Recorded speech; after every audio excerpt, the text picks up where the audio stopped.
Assalamualaikum, saya Akmal.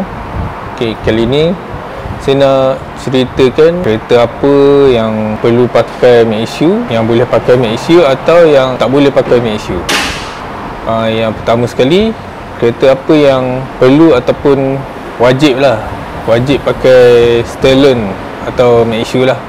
Senang cerita. Pertama sekali, kereta yang dah bolt-on turbo. So kalau kereta tu issue asal dia kita tak boleh tune, maksudnya tak boleh rechip, tak boleh remap. So kat situ kita wajib lah pasang management Stellon, contohnya mac issue lah. Yang kedua, yang wajib pakai mac issue ni adalah kereta-kereta yang dah modified hardcore. Maknanya dah tukar high cam, dah tukar intake, throttle body besar. Kebiasaannya untuk tune, contohnya remap, agak susah lah untuk dapat tuning yang smooth, yang cantik. Contohnya macam kereta Wira VDO, sebenarnya boleh je buat remap, tapi kalau dah pasang high cam tak sesuai lah untuk remap. Kerja dia mungkin makan masa sehari untuk satu kereta. So bila dah pasang mac issue, lebih senang untuk tune, lebih senang untuk dapat tuning yang perfect. Contoh kereta yang wajib pakai mac issue lah. Contohnya Alza bolt-on turbo, ataupun mana-mana kereta yang bolt-on turbo wajib pakai lah. Kedua, mana-mana kereta yang dah modified hardcore, kebiasaannya macam Wira lah, Wira VDO, Myvi, kena pakai mac issue. Untuk yang kedua, kereta yang nak pakai mac issue boleh, tak nak pakai pun boleh. Kereta apa tu? Kereta yang issue asal dia kita boleh tune, maksudnya boleh rechip ke, boleh remap ke. So kereta tu nak pakai boleh, tak pakai pun boleh, sebab kita boleh tune.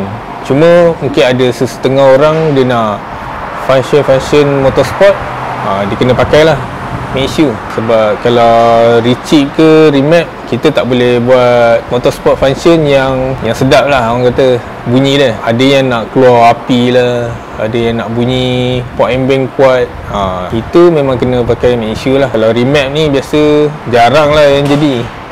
Contoh kereta yang boleh pakai tapi tak pakai pun boleh, macam Tatria, Wira yang boleh rechip kod E, ataupun macam kereta-kereta JDM yang boleh remap macam City, Vios, yang tu boleh remap.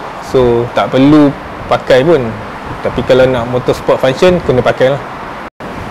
Yang ketiga, kereta yang tak boleh lah nak pakai mac issue. Kebiasaannya kereta-kereta yang baru, yang agak moden, yang mana issue dia dah kawal hampir kebanyakan function dekat kereta. Contohnya function safety, yang ada traction control, yang ada macam-macam lagi lah function yang terkini ni. So kalau kita pasang mac issue, dia akan kacau keseluruhan kereta. Contoh-contoh kereta yang kata tak boleh pakai tu, contohnya kereta Continental kebanyakannya tak boleh lah. Contohnya Mini Cooper, dia punya issue asal dia dah kontrol gearbox, kontrol kipas lah. So bila pakai mac issue ni, dia akan kacau sistem-sistem yang lain. Contoh lain adalah Myvi G3 yang terbaru, itu pun akan kacau sebab dia dah ada sistem safety yang advance. Bila pasang mac issue, dia akan kacau lah. Banyak lampu-lampu meter tu akan keluar, dan kita nak dapat tuning yang cantik pun dia kacau juga. Satu lagi jenis yang tak boleh pakai mac issue ni adalah kereta yang jalan direct injection. Contohnya macam diesel, ataupun kereta-kereta moden macam S70 ke S90, mana-mana model yang pakai direct injection, kita tak boleh kontrol guna mac issue lah.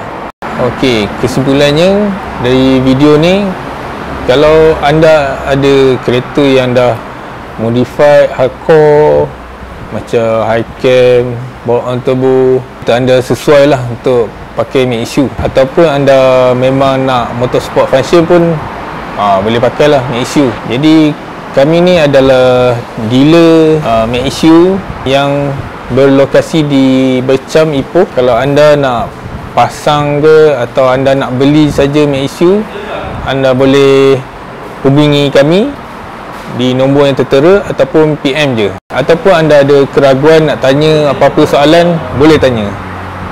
Boleh tanya kat komen ke, boleh.